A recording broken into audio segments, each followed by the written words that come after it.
మన కంటిని చాలా విధాలుగా డ్యామేజ్ చేస్తుంటుంది. దాంట్లో చాలా కామన్గా వినేది డయాబెటీస్ ఉండి షుగర్స్ అన్కంట్రోల్గా ఉన్నప్పుడు క్యాటరాక్ట్స్ తొందరగా ఆన్సెట్ అవ్వడము, అలానే తొందరగా మెచ్యూర్ అవ్వడము. సెకండ్ మోస్ట్ కామన్గా చూసేది ఐ ఇన్ఫెక్షన్స్. షుగర్స్ అన్కంట్రోల్గా ఉన్నప్పుడు ఇమ్యూన్ సిస్టమ్ లోవర్ అవుతుంటుంది. సో బాడీలో ఎక్కడైనా ఇన్ఫెక్షన్ అయ్యే ఛాన్స్ ఉంటుంది, అలానే ఐ ఇన్ఫెక్షన్స్ కూడా. Third is diabetes in females. ఎవరైనా ఫీమేల్ డయాబెటిక్గా ఉండి ప్రెగ్నెంట్ అయితే వాళ్ళకి ఐ అండ్ విజన్ ఇష్యూస్ ప్రెగ్నెన్సీలో వచ్చే ఛాన్సెస్ ఎక్కువ. అదే ఒక ఫీమేల్కి ప్రెగ్నెన్సీలో డయాబెటీస్ వస్తే, అంటే జెస్టేషనల్ డయాబెటీస్ ఉన్నప్పుడు ఆ విజన్ ఇష్యూస్ అనే రిస్క్ కొద్దిగా తక్కువ. ఫోర్త్ కామన్గా చూసేది మనం ఐ మజిల్ పారాలిసిస్.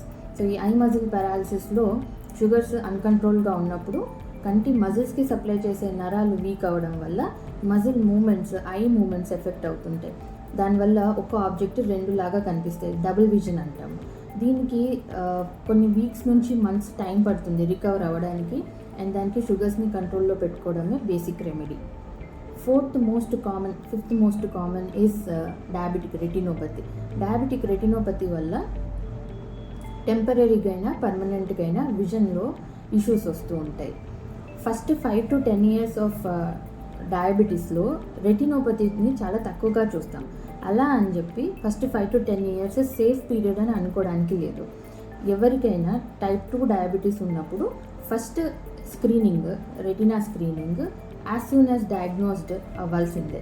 దీనివల్ల మనం ఎర్లీగా వచ్చే డయాబెటిక్ రెటినోపతి చేంజెస్ని కంట్రోల్ చేసుకొని విజన్ లాస్ అవ్వకుండా చూడగలుగుతాం.